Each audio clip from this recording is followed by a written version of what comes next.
আজকে তোমাদেরকে একটু দেখিয়ে নেব এই ডিজাইনটা, এই মোটিভটা। এটা আমি আগেও করছিলাম, তখন শুধু গুজরাটিগুলো করছিলাম। তো গুজরাটি কাজও এখনও করছি, কিন্তু তার মাঝে মাঝে থাকছে কাশ্মীরি স্টিচ আর ডাল স্টিচ। তো অনেক দিন ইচ্ছা ছিল তোমাদের সাথে একটু কাশ্মীরি স্টিচটা দেখিয়ে নেব তোমাদেরকে। তো সেই ইচ্ছাটা আজকে পরিপূর্ণ করে তুলছি। আমি একটু তোমাদেরকে এই কাজটা দেখাতে থাকছি। এটা সিল্কের শাড়ি। এই ভিডিওটা আমি আগেও দেখিয়েছিলাম যখন আমি ভিতরের এই গুজরাটি স্টিচগুলো করছিলাম।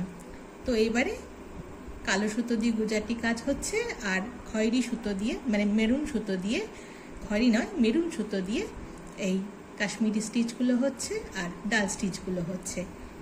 তো এবার একটু দেখে নেওয়া যাক আজকে আমি কি করে এই স্টিচটা করছি।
এই গুজরাটির বক্সটার যে লাইনটা, আউটলাইনটা, সেটা ডাল স্টিচ দিয়ে করে দিচ্ছি।